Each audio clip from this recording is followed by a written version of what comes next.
friends, welcome back for, let me get you in the center here. There, is that better? Something like that.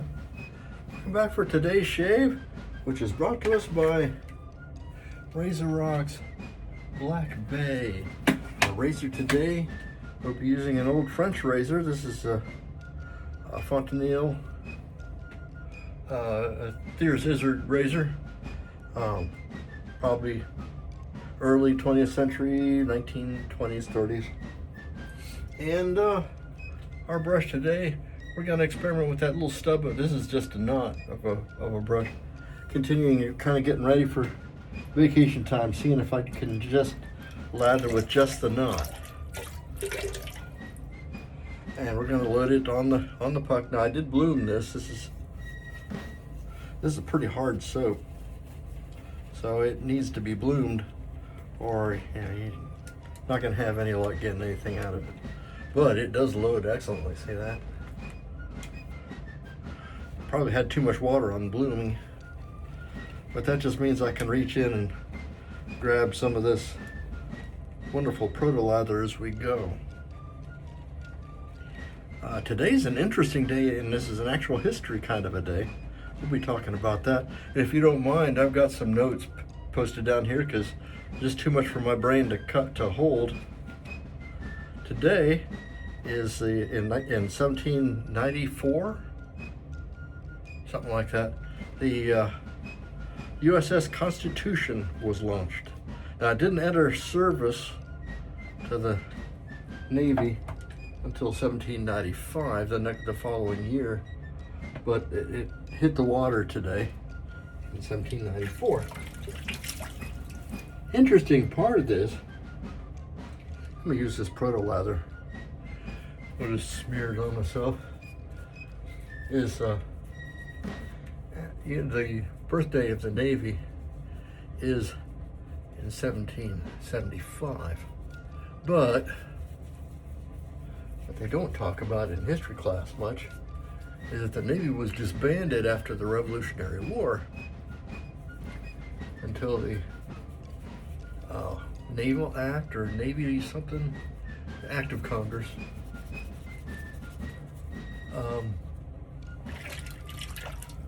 re-established the Navy. Because we're a fledgling country and with no Navy, and you got Barbary pirates and all kinds of people wanting to do us ill. And it's not a good idea to have no Navy at all. All the ships that we'd had during the Revolutionary War had been scrapped or sold. And it turns out, as I was reading about this, there weren't a whole lot of purpose-built ships in the Navy. I mean, there were some in some states. Goodness gracious, I'm sorry.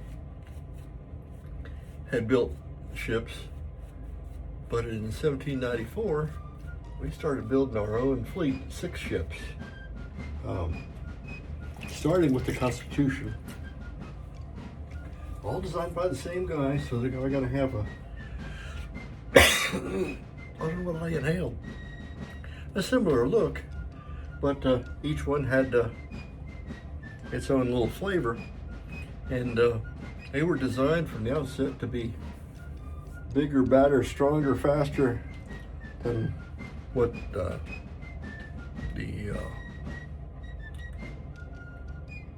what they're going to be facing out there. The pirates and English Navy, who had 500 some ships. But the first is the Constitution, and it's still floating today. There in Boston, we visited it some years ago, and it's still part of the Navy. It's the oldest commissioned ship still afloat. Now, there are 5 others commissioned at the same time, but completed after the Constitution was done. It's kind of a slow process building ships in those days because, well, you know, they didn't have machinery and stuff. And they were using super tough wood. They used what they call live oak, which is an oak that's native to the southern part of the United States. It's an oak tree, but it doesn't, it's considered an evergreen because it doesn't lose its leaves. And they get really big, and it's super tough wood.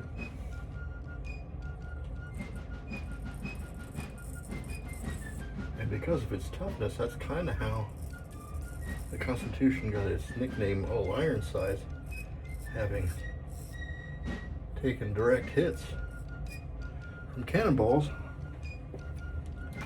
and cannon fire, and you know, it didn't poke holes in it or nothing. I'm sure it caused some damage, but it was copper-cladded oak.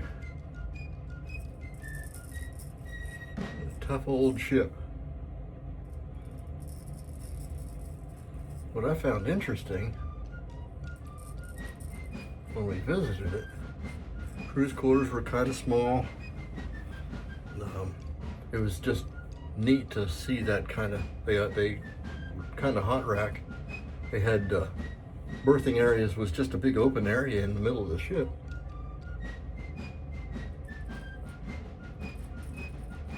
And they all hung out in hammocks.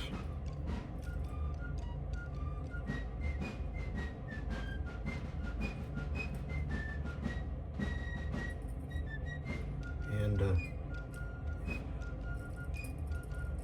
had to be pretty friendly with each other because you had to go up on deck to change your mind. It was just very, very close in there. The other ships, now the Constitution had, I don't know how many guns it had. It had a lot, 50 guns, I think. The other ships, there was the United States. I'm sorry, I didn't write down the dates that they entered service. The United States was served through the Spanish-American War and into the American Civil War. It was captured by the Confederacy and then scuttled. It's a shame. It was scuttled. Now I gotta turn the page over here. Go to the other side. There was the Constellation.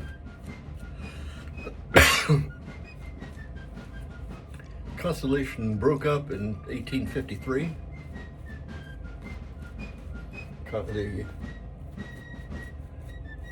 I kind of skimmed over the circumstances around that, but not really much to report on that. There's the Congress, the third ship. It was burned during the Civil War. Most of these things really got it in the Civil War. The USS or CSS Virginia and the Congress were locked in a toe-to-toe battle, and Congress came out in second place in that battle. The President was captured in 1815, and it was the British did that in the War of 1812, or after the Revolution, 1815, and they broke it up. Parts of the President were converted into a grain mill in England somewhere, from my understanding. No, maybe that's this other one, the Chesapeake. Chesapeake was turned into a flour mill in England. Was captured by the Shannon. I don't have the date written down here, but it's kind of neat that we have one of our second, I guess we'd call it the second Navy. You guys who are in the Navy, what do you think of that? I was in the Army, I don't know. If you guys consider the Navy from 1775 or 1794, is it a... I'm sure that